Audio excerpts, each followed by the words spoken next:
देखिए, मैं आपके माध्यम से सिर्फ यही बताना चाहता हूँ कि वहाँ का जो एक संगठन है उसने सरकार की किरकिरी करने की ठान रखी है और सरकार बिल्कुल मौन है, उनके खिलाफ एक्शन नहीं ले सकती। मैंने अभी कहा है कि कुलभूषण भारद्वाज जो वहाँ का एक संगठन है हिंदू संयुक्त मोर्चा, कुलभूषण भारद्वाज को बीजेपी से 6 साल के लिए बाहर निकाल दिया। वो अपनी खुन्नस निकालने के लिए सरकार की किरकिरी कर रहा है और सरकार बेबस है, मजबूर है कि उनके खिलाफ एक्शन नहीं ले सकती।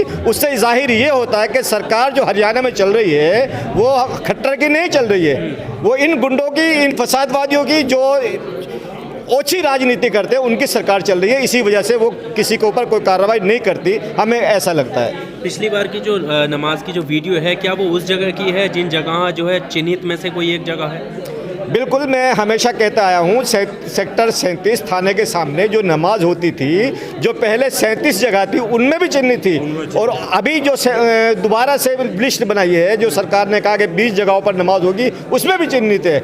और दुख की बात यह है, मैं आपके माध्यम से बताना चाहता हूँ तमाम पब्लिक को कि ये जगह तो चिन्हित है जो सरकार ने ओपन स्पेस दिए हैं। जो हमारी अपनी मसाजिद हैं उन मसाजिद में भी नमाज नहीं पढ़ने देते, हमारी अपनी लैंड में किसी न किसी बहाने से उनको सील कर देते हैं। आपके सामने जो एग्जाम्पल है वो शीतला कॉलोनी मस्जिद है जो बिना किसी कारण के उसको सील कर दिया गया है और जो हमारे अपने प्लॉट से, जो हमारे हिंदू भाई प्लॉट से दे रहे हैं, हमारी अपनी जगहों में नमाज नहीं पढ़ने दे रहे, तो उसका सीधा सीधा मामला ये है कि सरकार तो सामने नहीं आती, लेकिन जो उनके विरोधी हैं उन्होंने ठान रखी है कि हम सरकार को शांति से नहीं चलने देंगे, इसीलिए कोई भी लॉ एंड ऑर्डर उनके खिलाफ काम नहीं करता। मतलब ऐसी जगह पर भी विरोध हुआ जहाँ पर जो प्लॉट हैं वो खुद आप लोगों के हैं, वहाँ पर आप नमाज पढ़ें तब भी नमाज में जो है बाधा डाली गई है। देखिए, मैं आपको बता दूं कि अभी पहले से हुआ है कि जो अक्षय यादव ने जो सेक्टर 12 में जगह दी थी वहाँ पर भी वो नमाज नहीं होने दी। अक्षय यादव को गुड़गांव छोड़ने में मजबूर कर दिया, वो गुड़गांव से बाहर हैं। शीतला कॉलोनी में ही हमारे एक साहब हैं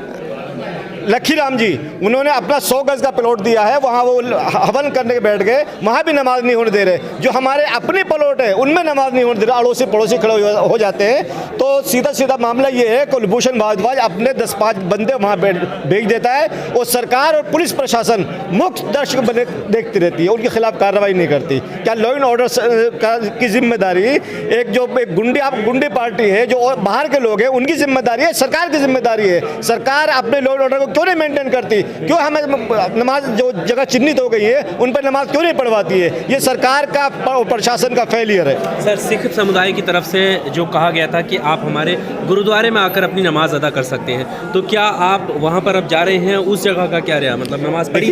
देखिए, मैं आपको बता दूं क्या नाम है कि हमारी 19 मसाजिद हैं। सरकार से हमारा कहना ये कि हमारी 19 मसाजिद खोलिए।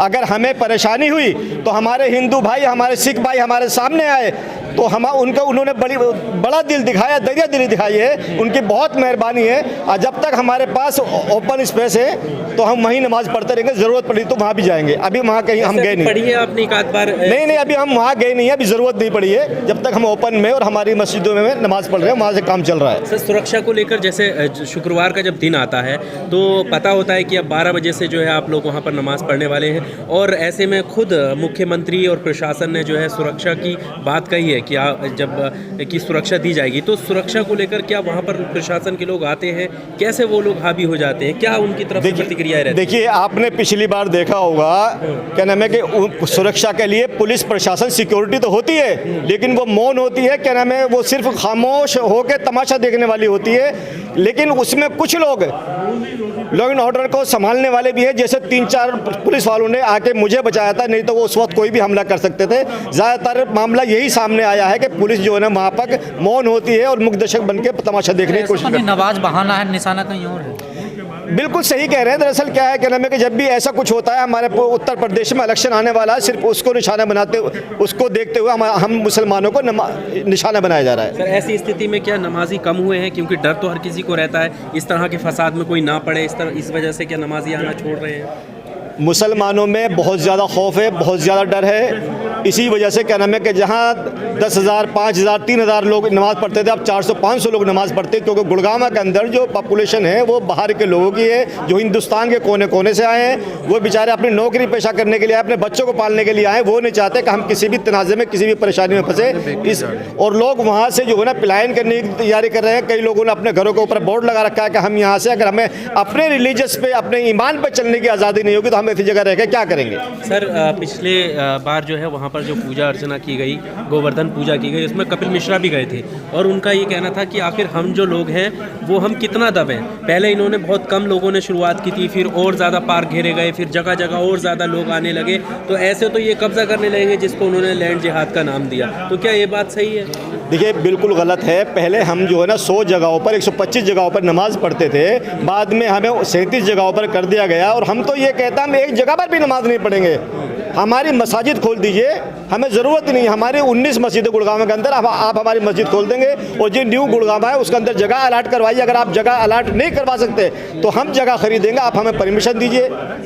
हम इस तरह का फसाद या माहौल ख़राब करना नहीं चाहते। आपने पीछे ही देखा कि हमारे ऊपर हमला करने की तैयारी, और ये कथाकथित थे 10-15 लोग हैं जिसे सिर्फ सरकार के किरकिरी करना चाहते हैं, इससे ज़्यादा कुछ नहीं। गुड़गांव में ऐसी कितनी मस्जिदें हैं अभी जो बंद हैं सरकार की तरफ से? ज़िला गुड़गांव के अंदर अगर आप क्या नाम वेबसाइट पर जाएंगे वक्फ बोर्ड की तो 84 मस्जिदें हैं, लेकिन सवाल सिर्फ गुड़गांव शहर का है। जो 19 मस्जिदों की लिस्ट हमने सरकार को, प्रशासन को दे रखी है, लेकिन प्रशासन उस पर कार्रवाई नहीं करना चाहता और ना ही उनको खोलता है। ओपन स्पेस हमारे उसी वक्त बंद होंगे जब हमारी मस्जिद खुल जाएगी, तो नहीं तो ये जिम्मेदारी सरकार की है कि हमारी नमाजों का व्यवस्था करे। गुरुद्वारे के दरवाजे अभी भी खुले हैं नमाज के लिए? गुरुद्वारे के दरवाजे कैसे बंद हो सकते हैं जब अकाल तख्त पर बंद नहीं हो सकते, यहाँ का कैसे बंद हो सकते हैं? हाँ ये ज़रूर है कि गुरुद्वारे का सेंटर जो जहाँ गुरु ग्रंथ साहब का प्रकाश होता है उसकी अपनी एक मर्यादा है। उसके बाहर अगर कोई करता है और कमेटी चाहती है कि यार कोई तकलीफ में है तो उसके साथ खड़े होने में क्या तकलीफ है किसी को? तो सर सारा मसला आप काट दीजिए, मना कर दीजिए कि हमारे गुरुद्वारे में पढ़िए, छोड़िए, झगड़ा ही खत्म हो जाएगा फिर तो। क्यों ना ये देश इतना बड़ा पड़ा है, ये किस लिए बड़ा है? ये उनकी जिम्मेदारी नहीं है, उनका हक नहीं है इस देश के ऊपर। आप क्या चाहते हैं कि उनका हक ही नहीं रहे? मुसलमान आकर इस देश में अगर 20 करोड़ है तो 20 करोड़ का इस देश में कोई हक नहीं है? हक है, तो हक है तो क्यों ना वो डिमांड करे, क्यों ना उसका हक उसको मिले। सवाल वो क्यों सिखों के तरफ क्यों दौड़े, किसी के पास तरफ क्यों दौड़े? उसका अपना हक नहीं है? आपका हक है तो उसका भी हक है, उसको अपना। इसके लिए व्यवस्था है ना, मस्जिदें बनी हुई हैं। कहाँ मस्जिद बनी है? तो बताएं कि मस्जिद बनी है। जब इतने 5 लाख 10 लाख लोग हैं तो मस्जिद बनी है। तो कांवड़ यात्रा जब निकलती है तो कितनी कांवड़ यात्रा निकलती है? 1 महीना सारे रोड्स पर क्या होता है? उसमें भी आप ही पत्रकार है ना, आपको ही पता होगा ना क्या होता है। जब गुरुद्वारे के जब नगर कीर्तन होते हैं तो हमें नहीं पता, हम परमिशन लेते हैं, नगर कीर्तन करते हैं। अगर वो कोई नमाज खुले में यहाँ नमाज को अदा कर रहा है तो यहाँ क्या तकलीफ हो जाएगी कि नमाज क्यों अदा कर रहे हो? मेरा समय आया तो मैं नमाज यहाँ अदा। लोगों को तकलीफ है तभी तो विरोध। क्या तकलीफ है? अब कुछ तो तकलीफ आज है ना तक उनको। पूरे देश में तकलीफ नहीं, अकेला गुड़गांव में तकलीफ है। पूरे देश में कहीं आवाज़ उठी? कोई आप तो पत्रकार हैं, कहीं से आवाज़ आई कि पूरे देश में भाई वहाँ कुरुक्षेत्र में हो रही हो, चंडीगढ़ में हो रही हो, पंजाब में किसी जगह पे हो रही हो, ये राजस्थान में कहीं हो रही हो, किसी जगह हो रही हो, तो फिर तो पता लगे।